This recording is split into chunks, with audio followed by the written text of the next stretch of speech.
Tenemos un invitado importante hoy en la academia, que es el profesor Emilio Martínez García, que es catedrático de Medicina y Cirugía Animal de la Universidad de Murcia. Decía que había nacido en Madrid, obtuvo la licenciatura en la Universidad Complutense y el doctorado en veterinaria en la Universidad de Murcia, y en el año 94 obtuvo la cátedra de Patología Animal, entre paréntesis, reproducción y obstetricia de la Universidad de Murcia, cargo que obtiene en la actualidad. Y bueno, es un investigador pues responsable de su propia especialidad, ¿no? Que es en este caso la reproducción animal. Es diplomado también del Colegio Europeo de Reproducción Animal y por el Colegio Europeo de Porcinocultura. Y también pertenece pues, a muchas sociedades científicas, tanto nacionales como internacionales. Es presidente de honor de la Asociación Española de Reproducción Animal. Sus investigaciones las desarrolla en el área de la biotecnología de la reproducción animal, que es un tema de gran actualidad, y bueno, es autor de 214 artículos de investigación publicados en revistas internacionales dentro del SFI, de elevado prestigio, y asimismo pues, ha presentado comunicaciones en congresos nacionales e internacionales, y decir pues, que ha dirigido más de 40 proyectos y contratos de investigación, y también pues 20 tesis doctorales. Desde el año 2007 es editor asociado de las revistas de investigación Reproduction in Domestic Animals en Livestock Production Science, ambos incluidos en el repertorio del JCR, ¿no? Y bueno, también hay que destacar pues, que tiene patentes, 2 patentes publicadas en Estados Unidos, Canadá, Australia y en 12 países de la Unión Europea. Y bueno, ha recibido un premio de la Consejería de Educación y Cultura de la Comunidad de Madrid, de la Comunidad de la Región de Murcia, como primer premio en patentes en el año 2006. Y para finalizar, pues diré que es académico de número de la Academia de Medicina y Cirugía de Murcia y académico fundador de la Academia de Ciencias Veterinarias de la región de Murcia. Y con esto pues le doy entrada al doctor Emilio Martínez, que nos va a hablar sobre la creación de cerdos quiméricos vía complementación de blastocitos para la generación de células humanizadas. Muy bien. Muchas gracias. Voy a intentar compartir la pantalla. Vamos a empezar. Excelentísimo señor presidente de la Real Academia de Ciencias Veterinarias de España, excelentísimos e ilustrísimos señores académicos, amigos, compañeros, señoras y señores. En primer lugar, agradecer la presentación que ha hecho el presidente sobre mi trayectoria y también agradecer a la Real Academia de Ciencias Veterinarias de España la amabilidad que ha tenido al invitarme a compartir con todos vosotros estos momentos. Agradecimiento que lógicamente hago extensible a todos los asistentes por vuestra presencia en este acto. Durante los próximos minutos, espero que alrededor de 30-35 minutos, voy a hablar de una prueba de concepto. No es más que una prueba de concepto para la utilización clínica de las células madre en medicina humana, donde se va a resaltar el papel primordial que juegan las ciencias veterinarias en muchos de los avances de la biomedicina humana. El título que le hemos puesto a la charla es Creación de cerdos quiméricos vía complementación de blastocistos para la generación de células humanizadas. El título parece así algo complejo, muy largo y tal, pero realmente consiste simplemente en crear un cerdo quimérico con células humanas a través de una tecnología que se denomina complementación de blastocistos, que es lo que vamos a ver durante los próximos minutos. Bien, durante los últimos años todos hemos podido leer en los medios de comunicación, en la prensa, titulares que anunciaban importantes avances en el campo de las células madre. Hemos leído titulares tales como trasplantes para volver a andar, un trasplante de células madre devuelve la visión a personas ciegas, células madre humanas regeneran el corazón infartado de los macacos, creados incluso mini riñones y mini cerebros humanos a partir de células madre, etcétera, etcétera. En los últimos años, bueno, quizás los 2 últimos años también hemos oído hablar de la creación de embriones sin la participación de ovocitos ni espermatozoides, etcétera, etcétera. Todos estos titulares, bajo mi punto de vista, lo que han creado es una confusión social importante entre lo que realmente existe y lo que es puramente circunstancial o anecdótico, sobre las posibilidades de la utilización, las posibilidades reales de la utilización de las células madre a día de hoy. Y es verdad que se han conseguido avances extraordinarios, pero la mayoría de ellos han sido totalmente preliminares. Existen a día de hoy todavía numerosas limitaciones técnicas y numerosos problemas por resolver antes de que la utilización clínica de la mayoría de células madre pueda ser una realidad. En esta diapositiva podéis ver la evolución de las investigaciones sobre este área. Vemos que las investigaciones, el número de investigaciones publicadas en revistas internacionales, bueno, pues ha aumentado de forma exponencial, que se han publicado alrededor de unos 500.000 trabajos científicos y que el 70% de estos trabajos se han publicado en la última década. Es verdad que todos estos avances, todas estas publicaciones, tanto las pasadas como las presentes y las que estén por llegar, van a posibilitar la aparición de nuevos métodos de diagnóstico, de nuevas terapias, y van a ser muy importantes en el área de la regeneración de tejidos y órganos en la especie humana. Bien, hecho esta pequeña introducción, vamos, por centrar un poco el tema, a hablar brevemente de lo que es una célula madre. Una célula madre, o quizás la célula madre por excelencia, la constituye el cigoto o embrión de una célula. Todo comienza aquí, durante la fecundación, cuando el ovocito es penetrado o es fecundado por un espermatozoide y se forma una célula similar a cualquier otra célula somática del organismo, a nivel de que tiene su núcleo, su citoplasma, una dotación diploide de cromosomas, etcétera, etcétera. Bueno, pero a partir de esta célula, y esto es lo importante, se van a originar el resto, los billones con B de células que constituyen un organismo nuevo. Por eso a esta célula al embrión de una célula o cigoto se les denomina células totipotentes, porque a partir de ellos se van a poder originar todas las células de un organismo. El embrión de una célula va a comenzar a dividirse por mitosis, va a dar lugar a la formación del embrión de dos células, al de 4, al de 8, 16, 32, hasta que se forma un embrión con todos los blastómeros compactos que reciben el nombre de mórula, y este inmediatamente va a progresar a un nuevo estadio embrionario que recibe el nombre de blastocisto. Todo este proceso de desarrollo del embrión desde una célula a un embrión con más de 200 células tiene lugar en un breve espacio de tiempo. Estamos hablando de 6, 7, 8 días, dependiendo de las especies. Y en este estadio de blastocisto, cuando el embrión alcanza este estadio de blastocisto,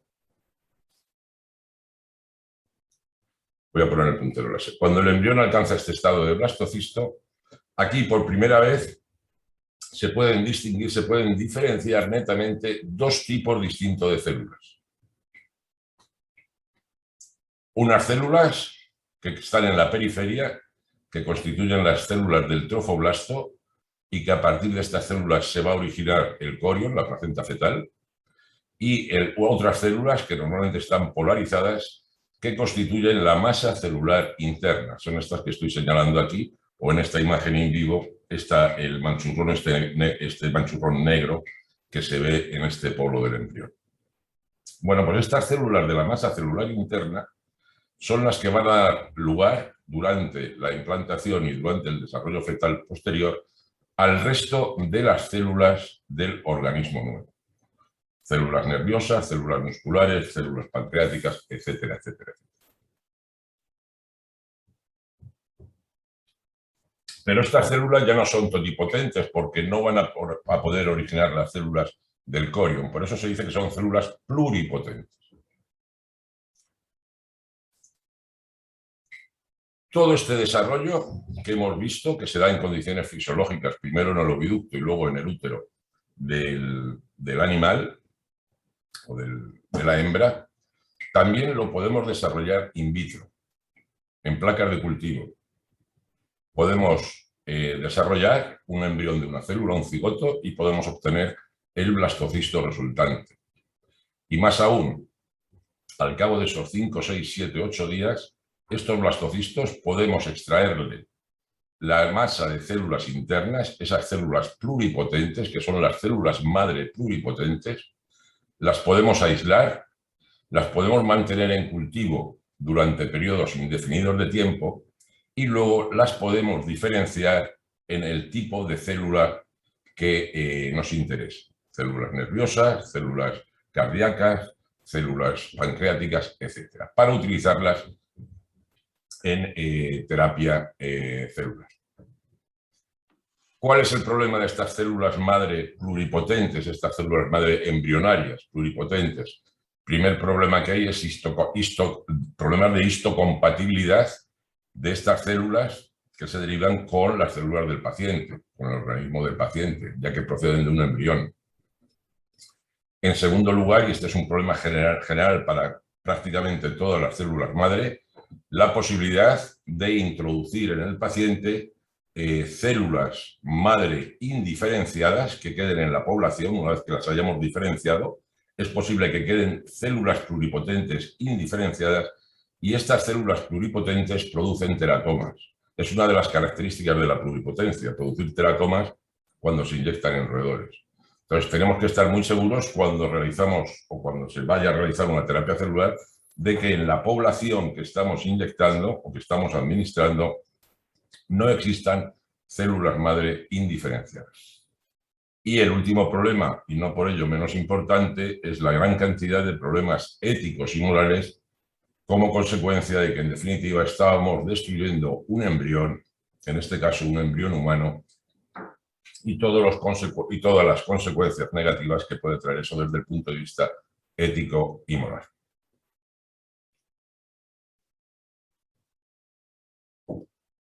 Bien, ¿son las únicas células madre de las que podemos disponer? No. Bueno, desde el punto de vista de la pluripotencia, sí, pero en el organismo, en muchos otros tejidos del organismo, existen otras células madre que se encuentran en condiciones fisiológicas, pero son células madres multipotentes o unipotentes, células madre que solo se van a poder diferenciar en un número limitado de tipos celulares. En este sentido, quizás el ejemplo más claro es el de las células hematopoyéticas. Los precursores hematopoyéticos que se están empleando ya desde hace años en terapia celular para el tratamiento ¿cómo se llama? Para el trasplante medular.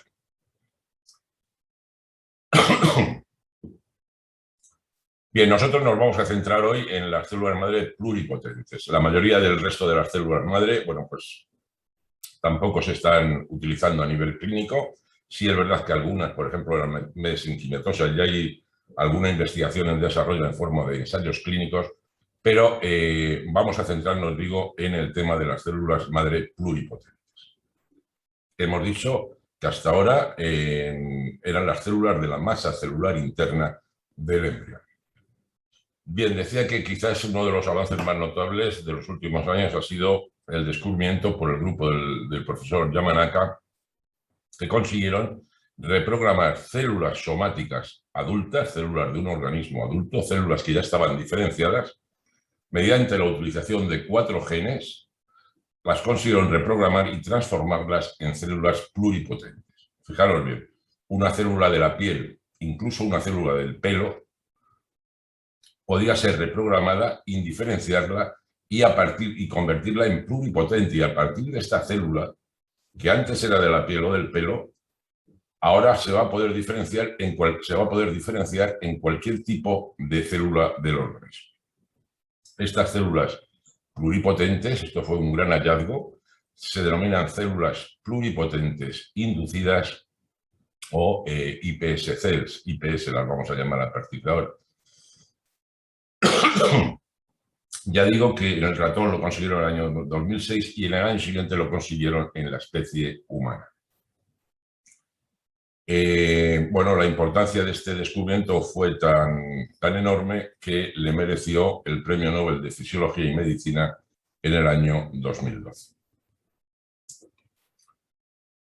Con estas células pluripotentes inducidas, estas iPS cells, podemos realizar este circuito, este esquema.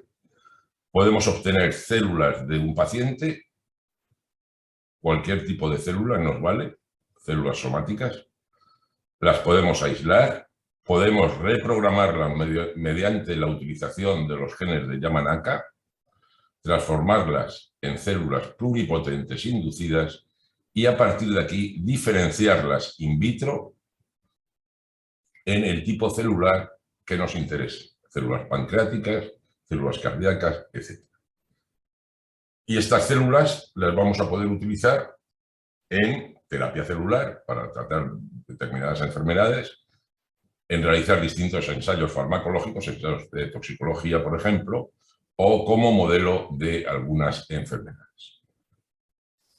De alguna forma, estamos sustituyendo las células pluripotentes embrionarias, estas que os decía del blastocisto, por este otro tipo de células pluripotentes inducidas que son éticamente aceptables, no hay ningún problema desde el punto de vista ético-moral, y además no hay problemas tampoco sobre la histocompatibilidad con el receptor, ya que van a proceder del mismo paciente. Las células que derivemos, que diferenciemos, procederán del mismo paciente. Bueno, pues parece que este descubrimiento pues, podía de alguna forma avanzar de forma extraordinaria, ¿no?, en todo lo que es la terapia celular en medicina humana. Además, si esta tecnología la combinamos con las nuevas técnicas de edición del genoma, las que se basan en endonucleasas que han salido recientemente, como la del CRISPR-Cas9 y otras, con estas técnicas, a las células pluripotentes que hemos inducido, las podemos producir el knockout de un gen, podemos eliminar un gen, podemos insertar un transgen, uno o varios, y podemos incluso corregir genes que tengan alguna deficiencia. De tal forma que podríamos obtener células pluripotentes inducidas, editadas genéticamente. Principalmente las podríamos utilizar en los mismos casos que en el caso anterior, nada más que las hemos editado con la corrección genética que nos haya interesado. Es decir, esto abre de alguna forma una ventana enorme a nuevas posibilidades dentro de la biomedicina. Aquí os he traído un pequeño vídeo que consiste en células cardíacas, cardiomiocitos, latiendo en una placa de cultivo. Y esto, lo importante de esta imagen o de este vídeo, que fue presentado por el profesor Yamanaka en el año 2010 en una conferencia que dio en Nueva York, es que estas células que están ahora latiendo, estos cardiomiocitos, hace tan solo unos meses eran células de la piel. Es decir, esas células de la piel fueron transformadas en células iPS, en células pluripotentes inducidas y posteriormente diferenciadas en cardiomiocitos, todo ello in vitro.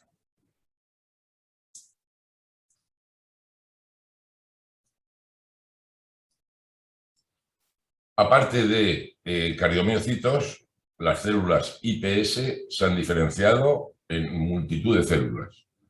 Incluso se han llegado, como decíamos al principio en nuestros titulares de prensa, a crear organoides, mini riñones y mini cerebros.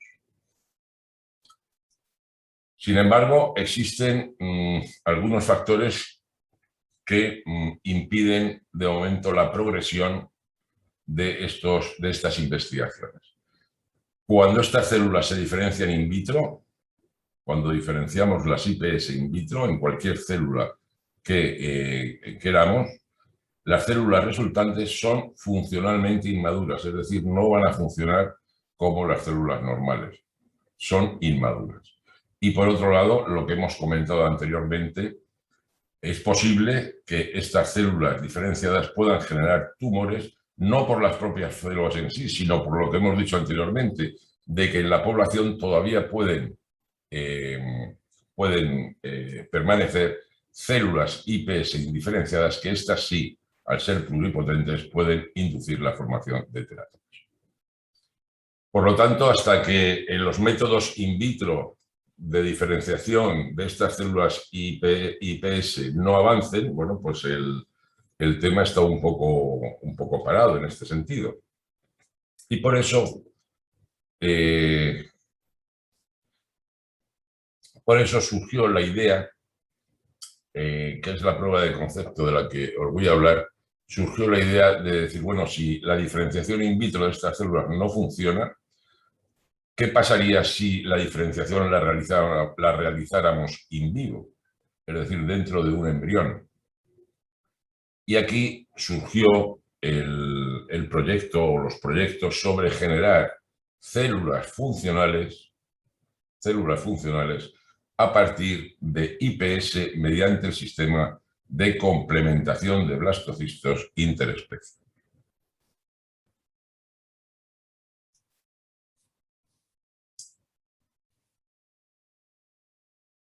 La prueba de concepto para ver si esta diferenciación de esas células funcionaba se hizo utilizando, en primer lugar, ratones y ratas.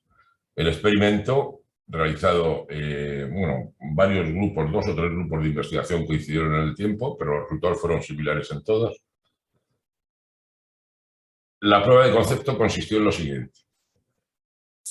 Se obtuvieron cigotos de ratona, como estos que veis aquí. Bueno, esto realmente es un cigoto de porcino, porque no tenía de ratona, pero bueno, cigotos, embriones de una célula.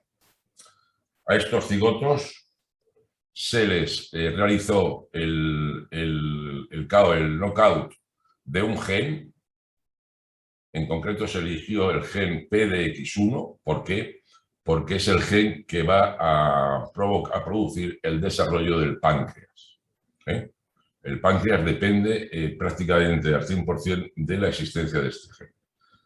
Entonces, de lo que se trataba era de producir ratones sin páncreas y que el páncreas fuera sustituido por células de rata. Para ello, en el cigoto se inyectó, utilizando la técnica del CRISPR-Cas9, se hizo el knockout del PDX1 y se cultivaron hasta el estadio de blastocisto. Aquí está representado en este dibujo un blastocisto con las células de la masa celular interna, todas como PDX1 negativo. Es decir, les faltaba el gen PDX1. Habíamos hecho o habían hecho el knockout de ese gen. Inmediatamente después se introdujeron en el blastocisto células IPS de rata, células pluripotentes de rata con normales, con sus genes, o sea, sin tocar, sin realizar ningún tipo de acción o de actuar sobre sus genes. La idea o el concepto o la hipótesis es que estas células pluripotentes de rata, al encontrar el nicho vacío del gen PDX1, se iban a diferenciar en células pancreáticas e iban a formar el páncreas, el ratón pancreático. Y esto es lo que pasó. Se obtuvieron ratones con páncreas de rata. Además, ratones que tuvieron una supervivencia normal y unas condiciones fisiológicas también normales.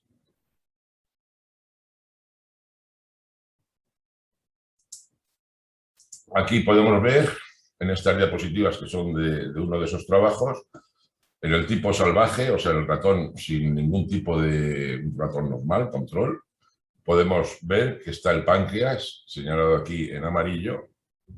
Aquí un ratón nacido en el cual se le ha realizado el knockout del gen PDX1. Vemos que el espacio del páncreas no tiene páncreas, es un ratón apancreático. Estos ratones mueren a los pocos minutos de nacer. Y aquí vemos un ratón apancreático al cual se le ha añadido las células IPS en los blastocistos, en el estado del blastocisto. Y vemos cómo este lugar del páncreas está ocupado por células de rata, teñido aquí en rojo. Con lo cual, la prueba de concepto funcionaba. Es decir, las células pluripotentes se pueden diferenciar in vivo y además son funcionales. ¿Cuál era el paso siguiente? Bueno, aquí se empezó a hablar de la serie de órganos que podíamos de alguna forma o que se podían generar utilizando esta complementación de blastocisto. Se habló del corazón, de la córnea, de riñones, hígado, pulmones, etc. Pero el paso siguiente en esta diferenciación in vivo de las células IPS era ver si se podía utilizar un embrión de una especie animal mayor que la de los roedores como hospedador para la diferenciación in vivo de las células IPS humanas. Y se eligió el cerdo. Bueno, también se hicieron pruebas en ovejas y en vacas, pero bueno, la mayoría de los investigadores se centraron en el cerdo para realizar esta prueba de concepto y ver si las células IPS humanas se podían diferenciar in vivo en embriones de pez. ¿Por qué se eligió el cerdo? Bueno, pues el cerdo se eligió principalmente porque comparte muchas similitudes anatómicas, fisiológicas y de tamaño de órganos con el hombre, muchas más que cualquier otra especie doméstica. Además, el genoma porcino está secuenciado, las técnicas de edición genética han funcionado muy bien en esta especie y por una serie de características reproductivas. La pubertad es muy temprana, a los 6 meses y medio se alcanza la pubertad. El intervalo generacional es corto, la duración de la gestación es menos de 4 meses y el elevado tamaño de la camada que se puede obtener de esta especie.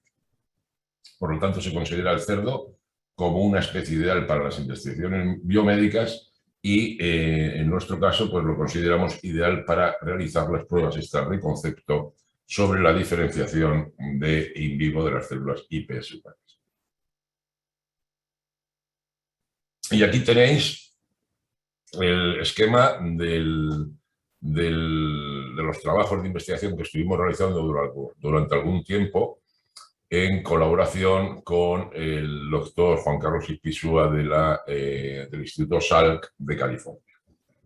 Básicamente, en nuestro caso también se eligió el páncreas para ver, aunque se estuvieron manejando otras opciones como la córnea, el cartílago, el riñón, pero al final decidimos el páncreas. Y básicamente, bueno, pues vamos a hablar durante los próximos minutos de las 4 o 5 etapas de esta técnica, para que veáis un poco cómo se desarrolló. En primer lugar, de todo lo referente a las células IPS humanas, que sería esta porción de aquí. En segundo lugar, a todo lo referente a la obtención de cigotos, a la inyección, microinyección de estos cigotos y luego a la inyección de las células IPS en los blastocistos. Y en tercer lugar ya, bueno, pues a la transferencia de esos blastocistos a las hembras receptoras y a la evaluación de la contribución de esas células a nivel embrionario y fetal. Ese es el esquema. Si empezamos por la primera parte, las células IPS humanas, bueno, en nuestro caso nos las mandaban desde el Instituto Salk de California. Yo creo que son células que ya están incluso comercializadas. Nosotros utilizamos células prepuciales y una vez que las utilizamos 5 o 6 líneas distintas de células y una vez que las recibíamos, cuando comenzábamos el cultivo, bueno, pues realizamos un cultivo celular normal y corriente con algunas particularidades que venía a durar pues entre 1 y 2 semanas. Una vez que la confluencia de las células, bueno, pues alcanzaba un porcentaje determinado, pues ya se procedía a realizar una selección de las células pluripotentes.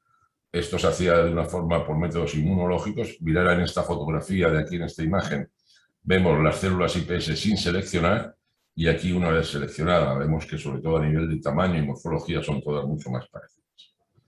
Deciros que estas células ya vienen con una proteína fluorescente, en este caso era verde, en otros casos ha sido roja, para poder seguir la progresión de esas células una vez que las insertamos en el embrión y durante el desarrollo post-implantación.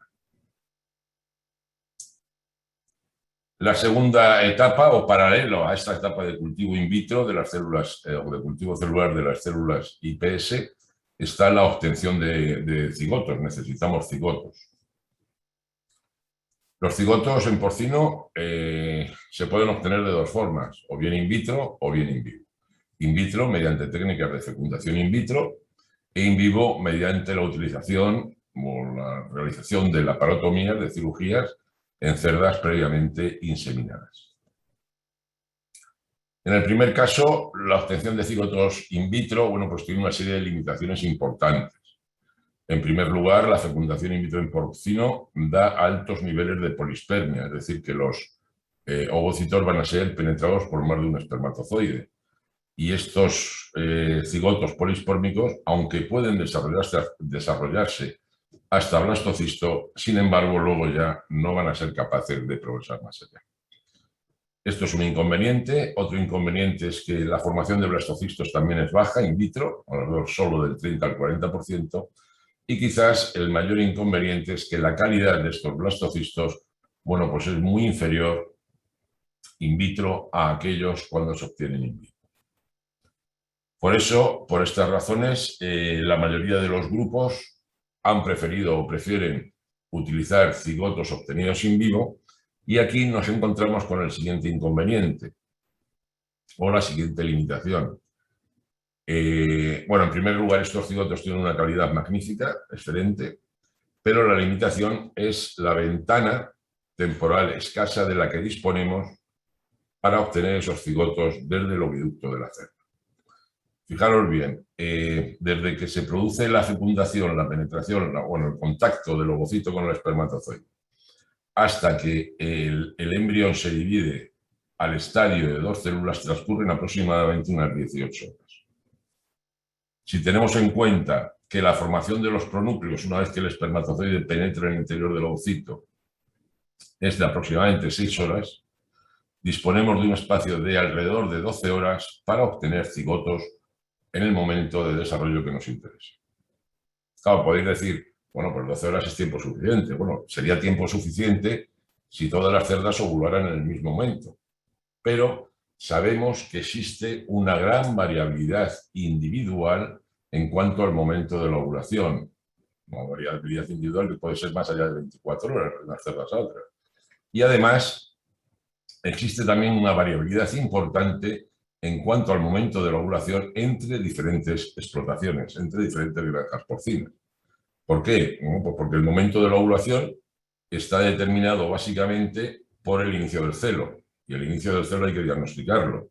Y el diagnóstico pues lo hace una persona y es bastante subjetivo. Entonces, bueno, pues puede haber ahí una diferencia importante. En cualquier caso, incluso, en nuestro caso, incluso utilizando tratamientos de superovulación y sincronización de la ovulación, tratamientos hormonales, tan solo pudimos obtener en el 60% de las cerdas que utilizamos cigotos en el estadio adecuado. Es decir, había un 40% de las cerdas que bien obteníamos embriones ya pasados, embriones de 2 o 4 células, u ovocitos todavía sin fecundar o recién fecundados que no habían formado los pronúcleos.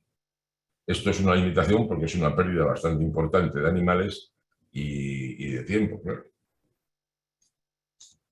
El sistema es muy sencillo. Después del tratamiento de sincronización de superovulación y sincronización, las cerdas son sometidas a una cirugía a tiempo fijo, normalmente 38 o 40 horas después de finalizado el tratamiento. Se exterioriza el ovario. Aquí veis un ovario rodeado de su bolsa ovárica con el oviducto y la punta del cuerno uterino y ya uno de los cuernos uterinos. Bueno, pues ya inmediatamente se procede a desenvolver la bolsa ovárica para encontrar el infundíbulo. Aquí está la bolsa ovárica totalmente desenvuelta y si veis aquí, esta porción sería el infundíbulo, que es la entrada del oviducto. Por ahí se introduce una cánula de cristal fina, aquí no se ve muy bien, pero bueno, es como esta cánula que hay aquí. Se introduce por el infundíbulo y lavamos con el medio de lavado por el otro extremo del oviducto, con la finalidad de arrastrar todo el contenido oviductal en el interior de los tubos de recogida. El procedimiento, ya digo que es muy sencillo. Se tarda alrededor de 10-15 minutos no más y se suelen obtener cigotos de excelente calidad. Bien, los tubos de recogida son evaluados inmediatamente en el quirófano anexo en el laboratorio anexo al quirófano, donde se van a visualizar, se va a realizar la evaluación morfológica y solo vamos a seleccionar aquellos que consideramos como excelentes o buenos desde el punto de vista morfológico. Inmediatamente los cigotos se agrupan y se envían al laboratorio de la universidad pues en una estufa, en un incubador de transporte de embriones. Bien, ya en la universidad los cigotos ya los vamos a volver a seleccionar, los vamos a volver a evaluar y vamos a proceder inmediatamente a la microinyección para realizar el knockout del gen PDX1. Aquí tenemos un pequeño vídeo donde podéis ver el cigoto, lo estamos situando. La perforación la hacemos asistida por láser. Aquí tenéis la cruz esta del láser. Vamos a perforar la zona pelúcida. Ahí se ha hecho el orificio de la zona pelúcida e inmediatamente por ahí se introduce la pipeta o la pipeta de microinyección que lleva el CRISPR-Cas9 adecuado, los ARN guías y las enzimas correspondientes para producir el knockout del gen PDX1. Primero se extrae un poco de medio para comprobar que sale contenido citoplasmático y que estamos en el interior realmente del citoplasma e inmediatamente ya se introduce el resto del líquido.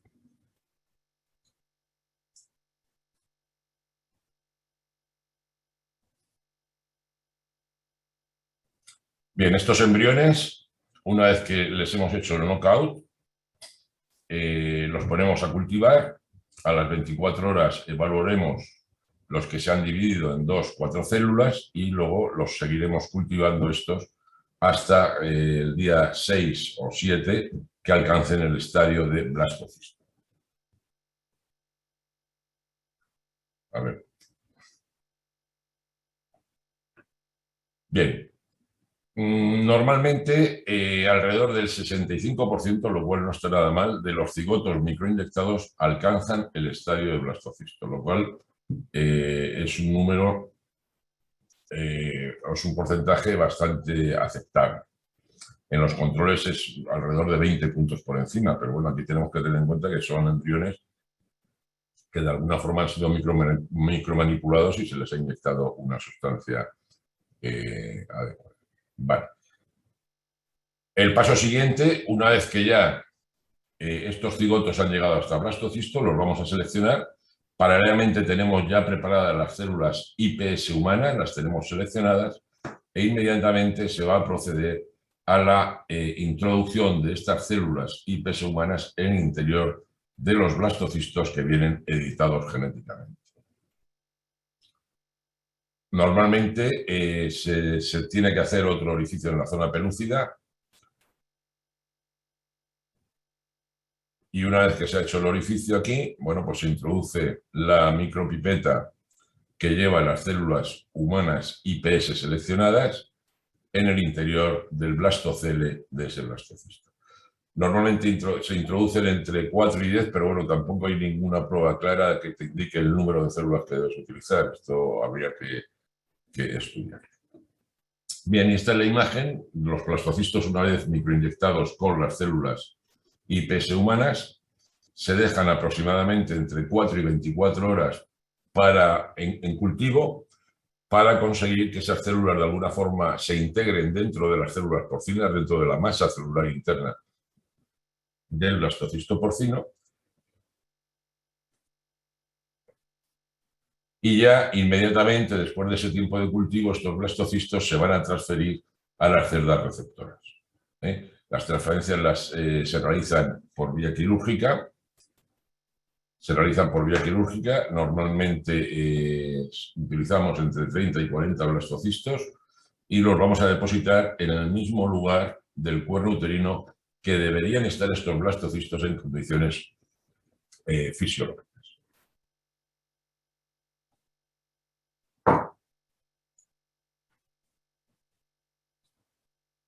Bien, pues al cabo de los 23 días se realiza un diagnóstico de gestación y aquellas cerdas que están gestantes, bueno, pues se sacrifican, se les extrae el aparato genital, los cuernos uterinos, el útero, y se cuentan ya el número de vesículas embrionarias y ya se evalúan los fetos o los embriones, porque estamos normalmente, lo hemos hecho alrededor del día 30 de gestación, los embriones para ver la integración de esas células humanas en el propio embrión.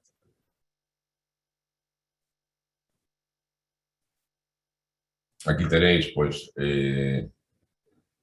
bueno, ahí no se ve, un embrión de 30 días, totalmente normal desde el punto de vista morfológico. Aquí en este extremo, que a mí me lo tapan por lo menos los asistentes, aquí teníamos un embrión mucho más pequeño, que no es infrecuente encontrar embriones de todos los tamaños. Normalmente hemos estado alrededor del 40% de gestaciones utilizando este sistema, con un número de fetos de entre 10 y 25. Bien, pues como os he dicho antes, estas células iPS vienen con una proteína fluorescente. Aquí podemos ver cómo estas células fluorescentes verdes, en este caso el verde, se han integrado en la masa celular interna del embrión, del blastocisto, y aquí tenemos como este embrión porcino, bueno, pues tiene estas manchas verdes fluorescentes bajo un estereomicroscopio de fluorescencia, se ven perfectamente, y luego mediante técnicas de inmunohistología, bueno, pues se pueden ver dónde se han integrado estas células humanas dentro del embrión porcino. Estas serían otras imágenes, en este caso las células venían con una proteína fluorescente roja. Tenemos aquí el embrión porcino, aquí se ven ya solo con la fluorescencia, se ven aquí unos puntitos de las células humanas que corresponderían a esta parte del embrión. Esto es un detalle, un aumento de esas células en ese embrión porcino. Bien, estos resultados lo que ofrecieron fue, por primera vez, vimos que se podían obtener quimeras utilizando células humanas iPS en embriones de cerdo durante la postimplantación, en el periodo postimplantación. Pero, sin embargo, la contribución de las células humanas fue escasa, la eficiencia fue muy pequeña. Recientemente se ha conseguido, utilizando como hospedador embriones de mono, se ha conseguido una integración, una contribución mucho mayor, pero también es verdad que se han utilizado otro tipo de células iPS, ahora son las células EPS, que son extended, bueno, llevan ahí un protocolo in vitro, son diferentes a las que se utilizaron en el experimento anterior, y esto abre de nuevo la puerta a intentar utilizar el cerdo como hospedador para ver si la contribución es mayor. Lógicamente, el cerdo es una especie mucho más deseada para este tipo de experimentos que los niños. Bien, y ya para terminar, simplemente haceros alguna reflexión. Quizás este sea uno de los aspectos más excitantes de la biología y de la medicina contemporánea. No se sabe dónde está la meta final. Lo que sí está claro, según la mayoría de los expertos, es que la era de la medicina regenerativa está próxima, y también la mayoría de estos investigadores lo que opinan es que en un futuro no muy lejano asistiremos a descubrimientos espectaculares que conducirán a una extensa utilización de las células madre en la clínica. En este sentido, el doctor Izpisua ya decía que todo avanza tan rápido que puede ser mañana, pero también puede ser dentro de muchos años. Y otro de nuestros científicos de mayor prestigio, Manuel Serrano, también decía textualmente: dentro de un tiempo algo de todo esto se refiere no a lo que hemos hablado, se refiere a todo lo que son el contexto de las células madre, ¿no? De las células madre. Algo de todo esto se ofrecerá de forma rutinaria en nuestros hospitales. Agradecer a los integrantes del grupo de investigación, porque la verdad es que realizaron un excelente trabajo, y por supuesto agradecer también al doctor Izpisua del Instituto SAL, que fue uno de los pioneros de esta idea, y fue con él el que llevó un poco las ideas y la orientación para desarrollar estas experiencias. Vale, esto es todo. Espero no haberos aburrido demasiado. Muchísimas gracias por vuestra atención y ya a vuestra disposición. Muy bien, muchísimas gracias, profesor Martínez. Y como es costumbre en la Real Academia, pues la sesión científica se abre a discusión. ¿Quién quiere intervenir?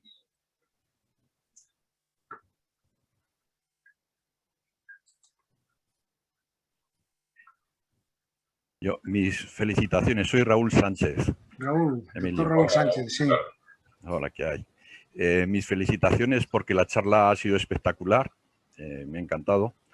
Y bueno, yo te quería preguntar unas cuestiones más bien de metodología, que es lo que domino yo y lo que he hecho yo.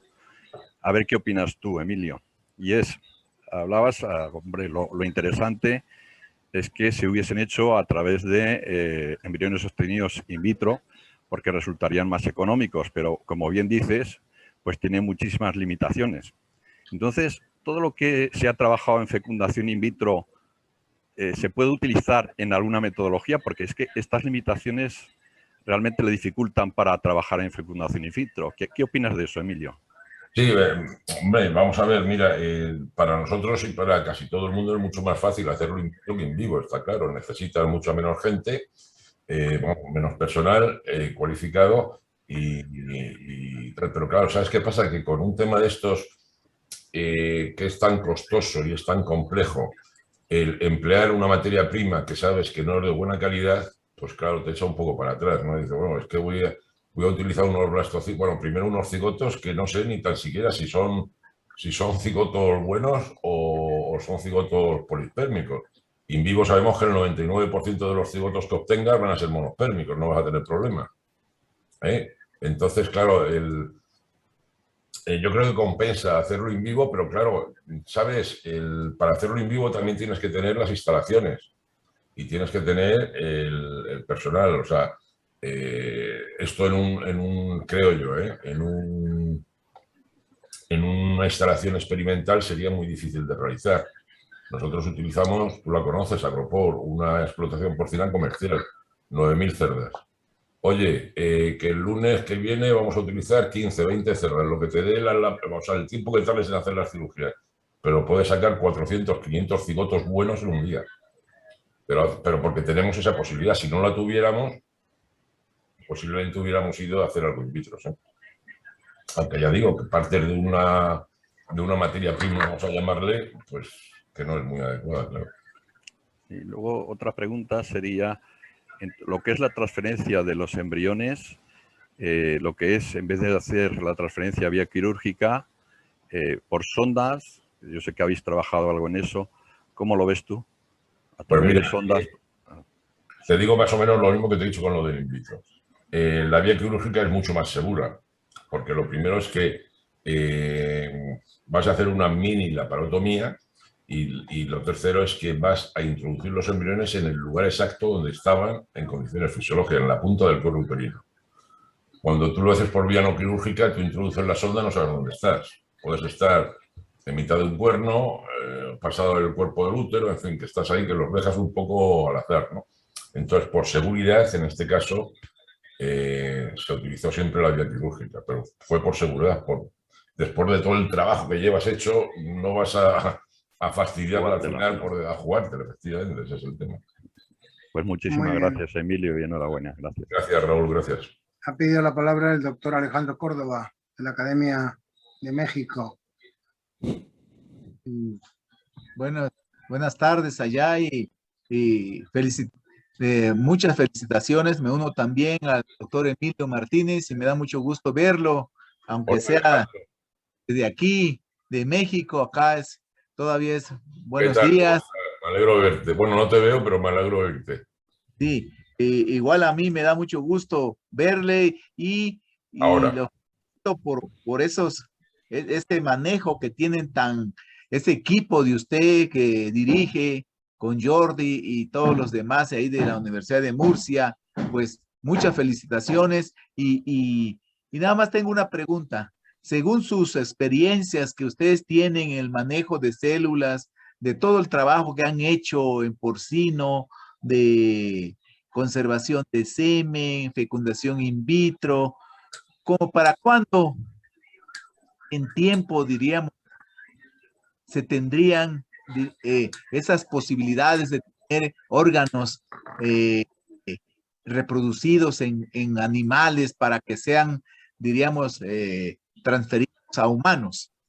Mira, yo lo que comentaba un poco, ¿no? Que esto simple es una prueba de concepto. Esto simplemente es el primer metro, no te voy a decir de una maratón de 42 kilómetros, quizás de una maratón de 5.000 kilómetros, ¿no? Es el primer metro que se recorre. Entonces yo pienso que eso ahora de momento es totalmente imprevisible. Como decía Izpisua, puede ser mañana porque salga una tecnología revolucionaria y salgan los ensayos clínicos correspondientes y valga, o puede ser dentro de que no lo veamos ni nosotros ni nuestros nietos. Pasa como el tema de los xenotrasplantes. El xenotrasplantes empezó con mucha... Bueno, ahora con el tema este del cortapega genético, pues parece que se han activado otra vez bastante el tema de los xenotrasplantes, ¿no? Pero que no se sabe, ¿no? Esto es imprevisible totalmente. Muchas gracias. Muchas gracias, Alejandro, me alegro de verte. Igualmente, gracias. ¿Alguna intervención más?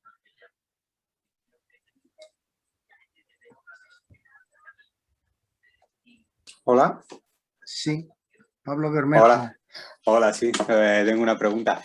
Bueno, Emilio, muy buena la charla. La verdad es que, hombre, ya conocemos tu trabajo, pero ver unos cuantos vídeos y tal siempre viene bien. Oye, joder, a mí siempre me surge una duda con el tema de los cerdos. ¿Nunca vais con el CRISPR-mosaicismo? Es que o no, porque claro, el tema este depende de que todos los alelos generados sean knockout, ¿no? Entonces eso va a pasar en unos embriones, pero en otros no va a pasar. Correcto. Entonces, claro, sobre todo haciendo lo que de ahí viene bien el in vitro también, sobre todo haciéndolo in vivo, que no controlas muy bien cuando empieza a replicar. ¿Habéis mirado alguna vez lo de que sé, por MySeq o algo de esto? ¿Te acuerdas que además estuvimos hablando hace muchos años y que lo que pasa es que luego ya dejamos el tema y no volvimos sobre el tema? No, todos esos pasos nosotros no los soltamos. Pero nos soltamos por imperativo legal. Es decir, no, por imperativo de decir, no, practicidad. De lo que interesa es ver... Yo quizás creo que hicimos un salto que no fue el adecuado, pero bueno, se hizo así. Entonces lo que interesaba era ver la contribución de las células y tal, pero en ningún momento estuvimos seguros de la efectividad del CRISPR, nuestra efectividad. Es más, en las pocas pruebas que hicimos, bueno, pues la efectividad no fue demasiado elevada. De hecho, tuvimos que cambiar la proporción de la RNA, en fin, tuvimos que hacer así mucha historia. Si algún día lo retomamos, que ahora están otra vez, quieren retomar el tema por el éxito que han tenido con el mono y tal, quieren volver al porcino. Pablo, me gustaría contar contigo para toda esta parte, que para mí es totalmente desconocida, pero yo sé que tú eres un fenómeno en estos temas. Hombre, encantado, vamos. Pues si lo retomamos alguna vez... Sí, tiene buena pinta lo de las células. La pandemia y tal, bueno, pues se ha dejado todo. Y luego también estaba el tema del Instituto Carlos III, que la comisión esta de... no sé cómo se llama, bueno, que te da los bioética. Sí, pero es comisión de donación y utilización de células humanas. Es concreto ya en el tema de las células humanas, ¿no? Pues también presiona mucho con los resultados y al ver que no progresábamos, pues también estuvimos, en fin, ahora mismo estamos tendríamos que pedir otra vez las autorizaciones adecuadas para volver a realizar las investigaciones, pero vamos, tampoco lo descarto, que en un futuro más o menos próximo podamos retomarlo. Porque el tema es apasionante, la verdad. Sí, sí. El tema es apasionante totalmente. Muy bien. ¿Alguna pregunta más?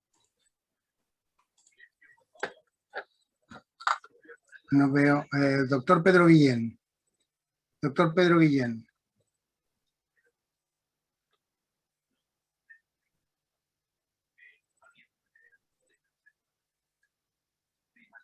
Tiene su micrófono apagado. Micrófono, está apagado el micrófono.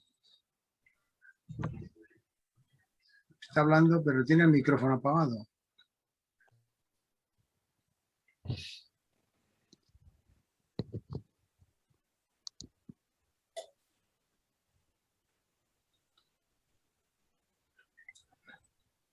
Ahora parece, ¿no?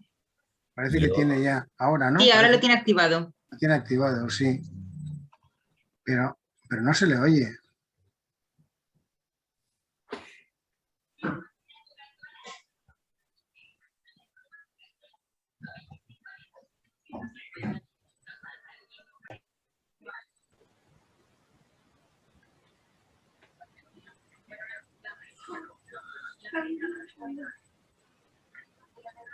No se le oye.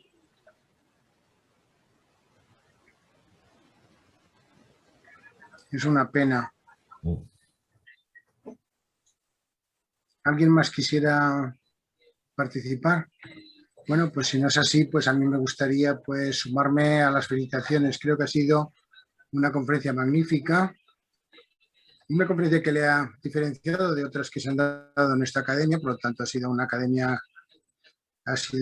conferencia pues que ha complementado precisamente otros temas científicos de mucho interés, ¿no? Me ha gustado mucho la presentación inicial que ha hecho de las células madre pluripotentes, los temas de histocompatibilidad, problemas éticos, yo creo que han sido fundamentales, llegando al factor de Yamanaka. Y bueno, me ha llamado la atención el aspecto más importante, quizás la diferenciación en interespecie de los blastocitos y la utilización, lógicamente, del CRISPR, que creo que hoy día, sin esta técnica, poco podemos hacer, ¿no? A nivel molecular, a nivel del DNA, ¿no? Y bueno, y por último, pues creo que le da importancia a la veterinaria que el cerdo es un hospedador de células humanas y que el cerdo pues se parece, bajo el punto de vista patofisiológico, mucho al hombre, ¿no? Lo cual indica pues que estamos ante una especie en la que podemos hacer mucha investigación, pero desgraciadamente pues hay pocos que investigan en cerdos, ¿no? Y bueno, y por último, pues creo que la medicina regenerativa es el futuro, ¿no? El poder hacer todo este tipo de técnicas, cortando, alargando, quitando, sobre todo a nivel del ADN, pues nos va a proporcionar realmente pues un futuro que deseamos todos, ¿no? Y nada más. Yo quisiera de nuevo felicitarle y bueno, antes de despedirme virtualmente, pues le vamos a conceder pues un diploma, que es un diploma de reconocimiento, en el cual dice la Real Academia de Ciencias Veterinarias de España, otorga el presente diploma de reconocimiento al profesor doctor Emilio Martínez García por su intervención en la sesión celebrada el día 27 de septiembre del 2021 con la conferencia titulada Creación de cerdos quiméricos vía complementación de blastocistos para la generación de células humanizadas. Madrid, 27 de septiembre del año 2021, firmado el secretario general Sabio Jiménez Pérez y firmado por el que les habla el presidente Arturo Ramón Anadón Navarro. Muy bien, pues muchísimas gracias. Aunque sea un reconocimiento virtual, ya se lo podremos dar personalmente en breve, pero por lo menos queremos darle el agradecimiento por el esfuerzo que ha hecho en la preparación de esta presentación, que creo que no es fácil, pero a la vez ha sido muy didáctica y creo que la mayoría de participantes en esta sesión la ha seguido muy bien. Y nada más. Pues muchísimas gracias, presidente. Muy bien. Pues nada, me despido de todos los que han asistido a esta reunión y sobre todo los que están al otro lado del Atlántico. Estoy viendo a muchas personas conocidas la presidenta de la Asociación Iberoamericana de Academias de Ciencias Veterinarias, doctora Lucía Esperanza, el doctor Correa, también académico de Colombia, Alejandro Córdoba, académico de México, etcétera, etcétera, etcétera. Muy bien, pues que tengan un buen día, sobre todo ustedes que lo están empezando, ¿no? Al otro lado del Atlántico. Muchas gracias. Muy bien, pues nos vemos el próximo lunes, Dios mediante.